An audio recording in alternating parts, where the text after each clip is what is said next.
ചുമ്മാ അതൊരു pepper chicken ഉണ്ടാക്കിയാലോ? 3 ഇൻഗ്രീഡിയൻസ് വെച്ച് വളരെ പെട്ടെന്ന് തയ്യാറാക്കാവുന്ന ഒരു ഡിഷാണിത്. ചൂടായ പാനിലേക്ക് എണ്ണ ഒഴിച്ച് ചെറിയ ഉള്ളി ചതച്ചതിട്ട് കുറച്ച് മഞ്ഞൾപ്പൊടി, പിന്നെ കുറച്ച് അധികം കുരുമുളക് പൊടി, ഇവയെല്ലാം കൂടെ ചേർത്ത് ഒരു 2-3 മിനിറ്റ് നന്നായിട്ട് മിക്സ് ചെയ്യണം. ഇനി ഈ കൂട്ടിലേക്ക് ചിക്കൻ മിക്സ് ചെയ്യേണ്ട ടൈമായിട്ടോ. നന്നായി ഇളക്കി യോജിപ്പിക്കുക. അതിനുശേഷം ചിക്കന് വേകാൻ ആവശ്യമായിട്ടുള്ള വെള്ളം ചേർക്കണം. മൂടി വെച്ച് വേവിക്കണം.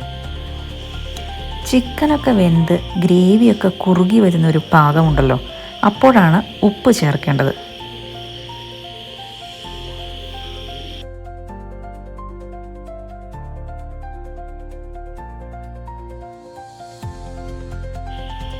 ഇനി യാതൊരു പിശുക്കും വിചാരിക്കാതെ കറിവേപ്പില കുറച്ചധികം ഇട്ടോ.